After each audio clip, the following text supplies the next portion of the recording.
Bonjour, comme on a commencé depuis les samedis 14 mars de parler de la révélation, de bâtir en ces temps-ci, de savoir sur qui tu es bâti, c'est qui a bâti ta vie, si ta vie est bâtie par la révélation de Jésus qui est le Christ, le Fils du Dieu vivant, comme Pierre l'a dit et Jésus lui a dit, tu es heureux.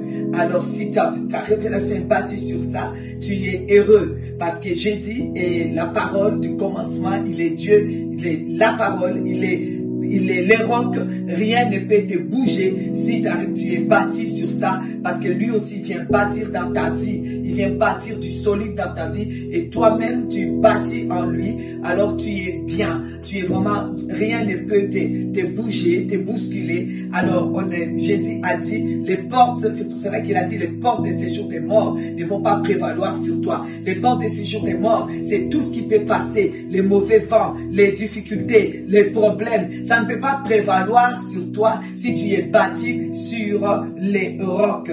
Alors, aujourd'hui, je prends Éphésiens chapitre 1 à partir du verset 17. Afin que les dieux de notre Seigneur Jésus-Christ, le Père des gloires, vous donne un esprit de sagesse et de révélation dans sa connaissance et qu'il illumine les yeux de votre cœur pour que vous sachiez quelle est l'espérance qui s'attache à son appel, quelle est la richesse de la gloire de son héritage qu'il réserve aux saints et quelle est envers nous qui croyons l'infinie grandeur de sa puissance se manifestant avec efficacité par la vertu de sa force.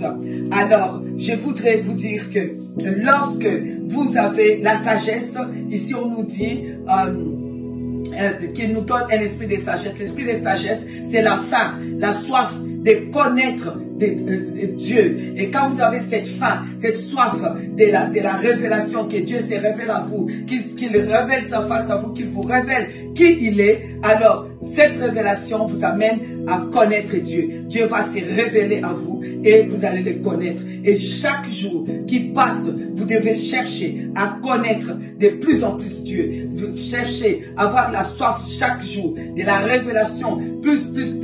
N'arrêtez pas et de connaître Dieu de plus en plus en profondeur. Et là, il va illuminer les yeux de votre cœur, c'est-à-dire il va vous donner la révélation. Il va vous allez avoir la lumière intérieure. Vous n'allez plus marcher par ce que vous voyez ou vous sentez ou que vous touchez, mais par la foi. Parce que votre être intérieur a une lumière qui est la foi. Oui, nous ne marchons pas par la vue, mais nous marchons par la foi. Nous marchons par la foi. La foi croit. La foi croit même quand tu n'as pas vu. Parce que la foi voit plus loin. Parce que il est écrit que nous avons, il nous donne de l'espérance. Oui, nous sommes, il connaît les projets qu'il a sur nous, projets de paix et non de malheur, afin de nous donner un avenir qui est rempli d'espérance. Alors ici, on parle qu'il illumine les yeux de votre cœur afin que vous sachiez quelle est l'espérance qui s'attache à votre appel. À votre appel, il y a l'espérance. Vous êtes appelés fils de Dieu. Vous êtes appelés à être fils de Dieu, enfant de Dieu, fils de Dieu, serviteur de Dieu. Sachez-le qu'il y a l'espérance qui est attachée à cet appel. Vous devez connaître cela seulement par la révélation, par le fait que vous avez la vision. La vision vient de la connaissance que vous avez de Dieu et la connaissance vient du fait que vous avez la révélation. La révélation vient du fait que vous avez la sagesse, la fin de Dieu et là, vous pouvez marcher. Alors, cette espérance qui s'attache à son appel, quelle est la richesse? Il y a une richesse des gloires de son héritage. Vous êtes l'héritage de Dieu. Dieu vous a révélé, vous a gardé des richesses. Il y a la richesse pour votre santé. Il y a la richesse qui est la réponse à vos questions. Il y a une richesse pour votre vie. Il y a une richesse qui est le miracle que vous attendez. Oui, c'est pour vous. Alors, il est écrit, et qu'elle est envers nous qui croyons l'infinie grandeur de sa puissance.